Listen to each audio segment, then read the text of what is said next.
तुम्ही पाहत आहात MCN न्यूज मराठी।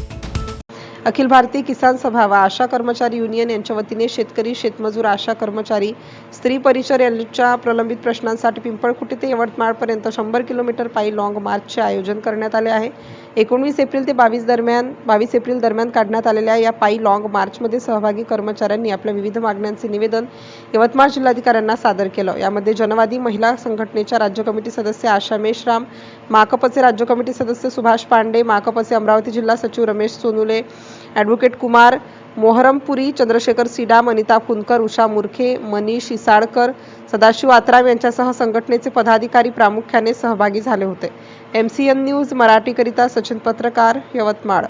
अखिल भारतीय किसान सभा आशा कर्मचारी युनियन लालबावटा सीटूर त्या वतीने आज प्रलंबित मागण्यांना घेऊन पिंपळखुटी ते यवतमाळ असं 100 किलोमीटर पायी मार्चला सुरुवात झालेली आहे। पिंपळखुटीहून उत्स्फूर्त असा प्रतिसाद मिळालेला आहे। पिंपळखुटीचे सरपंच यांनी त्या ठिकाणी जे लॉंग मार्चसाठी आलेले होते त्यांनी सन्मानपूर्वक जेवण आणि सगळी व्यवस्था करून दिली आणि त्यानंतर तिथून मोठ्या भव्य प्रसारात उत्स्फूर्तपणे आज लॉंग मार्च निघालेला आहे। लॉंग मार्च आता आम्ही या आदिशक्ती धाब्यापर्यंत पोहोचलेलो आहोत। आता इथून पुन्हा आता आम्ही सोमना या ठिकाणी जाऊ आणि त्या ठिकाणी आमचा रात्री मुक्काम होईल। त्या ठिकाणानंतर मग दुसऱ्या दिवशी आम्ही सकाळी पुन्हा लॉंग मार्चला सुरुवात करणार।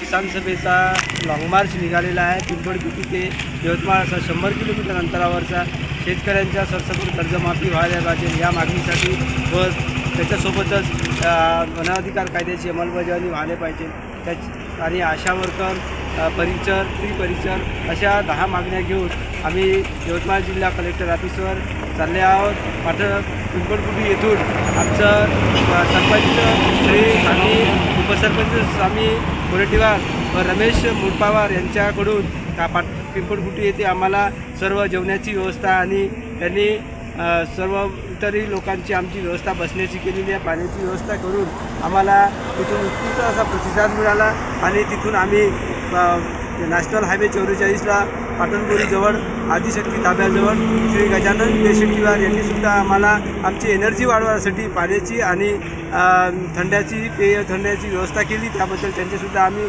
पुष्पगुच्छ देऊन अभिनंदन केले आणि आम्ही आता पुढील वाटचाल सुरू आहे। आम्ही आता सुन्ना येथे आमचा मुक्काम होईल। त्यानंतर आम्ही सकाळला कोंघाऱ्याकडे जाणार, कोंघाऱ्याकडे लंच होईल। त्यानंतर पुढील आम्ही दिशा चालत राहील आमची आणि ठरत राहील।